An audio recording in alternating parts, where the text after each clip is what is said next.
2026 की शुरुआत से पहले आईसीसी और बांग्लादेश क्रिकेट बोर्ड यानी कि बीसीबी के बीच तनातनी अब अपने सबसे चरम पर पहुंच चुकी है। आईसीसी के अल्टीमेटम के बाद भी बांग्लादेश सुधरा नहीं।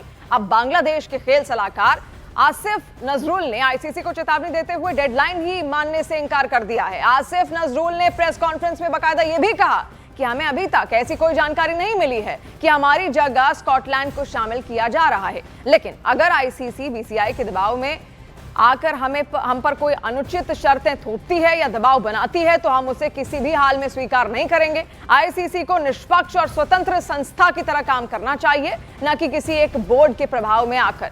बांग्लादेश ने मैदान पर प्रदर्शन के दम पर अपनी पहचान बनाई है। अगर कोई हमें पीछे धकेलने की कोशिश करेगा तो हम चुप नहीं बैठेंगे। बांग्लादेश सरकार अपने क्रिकेट बोर्ड और खिलाड़ियों के साथ पूरी मजबूती से खड़ी है। अगर आईसीसी कोई ऐसा फैसला लेती है जो बांग्लादेश के हितों के खिलाफ होगा तो उसका विरोध किया जाएगा।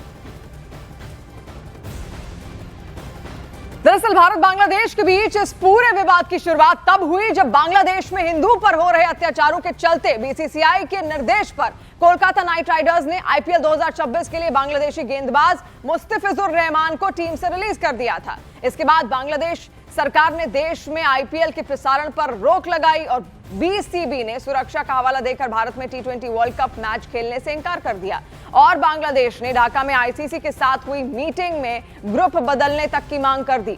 बांग्लादेश ने आईसीसी को कहा कि उसे ग्रुप सी से निकालकर ग्रुप बी में आयरलैंड की जगह डाल दे, जिसके सभी मैच श्रीलंका में खेले जाने हैं, जिस पर आईसीसी ने स्वतंत्र सुरक्षा एजेंसी की रिपोर्ट का हवाला देते हुए साफ कहा कि भारत में किसी भी टीम को कोई सुरक्षा खतरा नहीं है और इसीलिए बांग्लादेश को अपने सभी मैच शेड्यूल के हिसाब से भारत में खेलने होंगे और अगर बांग्लादेश भारत में खेलने से इनकार करता है तो उसे टूर्नामेंट से बाहर होना पड़ेगा।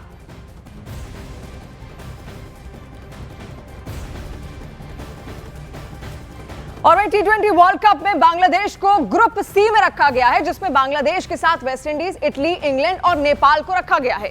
बांग्लादेश टीम 7 फरवरी को देखिए वेस्टइंडीज, अब पूरा आंकड़ा यहां पर आप समझिए, टी20 वर्ल्ड कप का ये बांग्लादेश से मैच यहां पर है, लेकिन कौन कौन खिलाफ है देखिए आप। वेस्टइंडीज तारीख है 7 फरवरी, उसके बाद जो वेन्यू रखा गया है वो है ईडन गार्डन कोलकाता में। फिर है इटली के साथ मैच बांग्लादेश का 9 फरवरी को जो कि यहां रखा गया है और उसका जो लोकेशन है वो भी ईडन गार्डन ही है।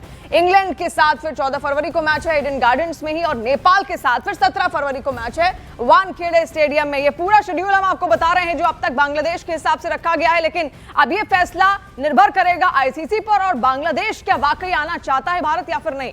और बांग्लादेश को इंटरनेशनल क्रिकेट से बैन करने की मांग लगातार उठ रही है और देखिए बैन की मांग पर दिल्ली हाईकोर्ट आज सुनवाई भी करेगी और बांग्लादेश में जारी हिंदुओं के खिलाफ हिंसा का हवाला भी इसमें बाकायदा दिया गया है। बांग्लादेश को सभी क्रिकेट कंपटीशन से बैन करने की मांग लगातार देश भर में यहां पर उठ रही थी और उसके बाद आज बाकायदा दिल्ली हाईकोर्ट में इसको लेकर एक सुनवाई भी यहां पर है। अब क्या हाईकोर्ट की ओर से फैसला लिया जाएगा उस पर भी सब कुछ निर्भर करता है, लेकिन कहा यही जा रहा था कि जिस तरीके का रवैया यहां पर अपनाया गया, जिस तरीके से अल्पसंख्यकों का पर अत्याचार बांग्लादेश में किया गया, हिंदू पर जो अत्याचार किया गया, उसका हवाला देते हुए बाकायदा पूरी सुनवाई दिल्ली हाईकोर्ट में आज यहां पर होनी है और बांग्लादेश को सभी तरीके के क्रिकेट कंपटीशन से बैन करने की मांग यहां पर उठाई गई है।